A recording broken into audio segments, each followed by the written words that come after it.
इकडे America, Israel आणि Iran युद्धाला आता एक आठवडा पूर्ण झालाय। शनिवारी 28 फेब्रुवारीला अमेरिका, इस्रायलने इराणवर मोठा संयुक्त हल्ला केला। ट्रम्प यांनी त्याला ऑपरेशन एपिक फ्युरी असं नाव दिलं। इस्रायल आणि अमेरिकेच्या हल्ल्यामध्ये इराणचे सर्वोच्च नेते अली खामेनींसह वरिष्ठ अधिकाऱ्यांचा मृत्यू झाला। आतापर्यंत इराणमध्ये 1332 सामान्य नागरिकांचा मृत्यू झालाय।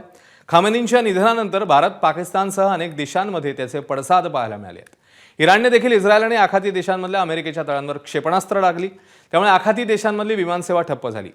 तर इराणने हॉर्मुझची सामुद्रधुनी बंद केली, त्यामुळे जगभरातल्या कच्च्या तेलाच्या वाहतुकीवर त्याचा परिणाम झालाय। याशिवाय या युद्धामुळे अनेक घडामोडी गेल्या आठवड्याभरात घडल्या आहेत।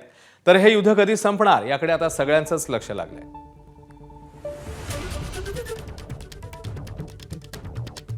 दरम्यान अमेरिका, इस्रायल आणि इराण युद्धाला आता एक आठवडा पूर्ण होतोय। आठवड्याभरात काय काय घडलं ते बघूया।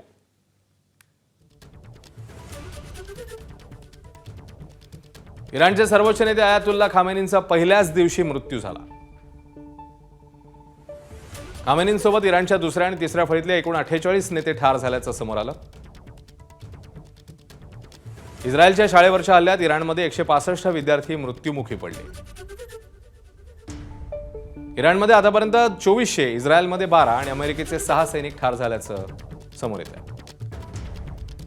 इराणकडून हॉर्मुझची सामुद्रधुनी बंद करण्यात आली, त्यामुळे 1500 जहाजं अडकली आहेत।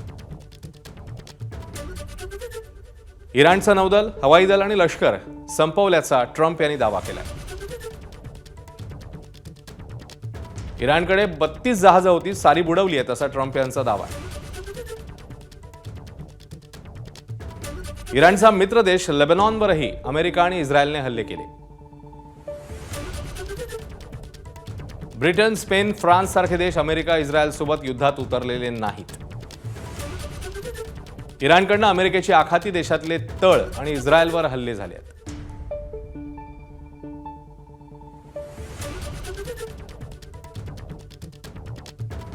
युद्ध 4 आठवड्यांपेक्षा जास्त चालेल, शांतता चर्चा नाही असा इशारा ट्रम्प यांनी दिलेला आहे। त्यामुळे युद्ध आणखी काही दिवस चालणार हे आता जवळपास निश्चित मानलं जात आहे। युद्ध संपवायचं नाहीच, प्राण असेपर्यंत लढू असं मग इराणी नेत्यांनीही प्रत्युत्तर दिलंय। त्यामुळे इराणही माघार घ्यायला तयार नाही।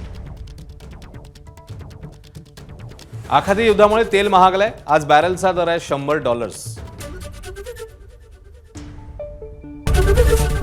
एबीपी माझा, उघडा डोळे बघा नीट।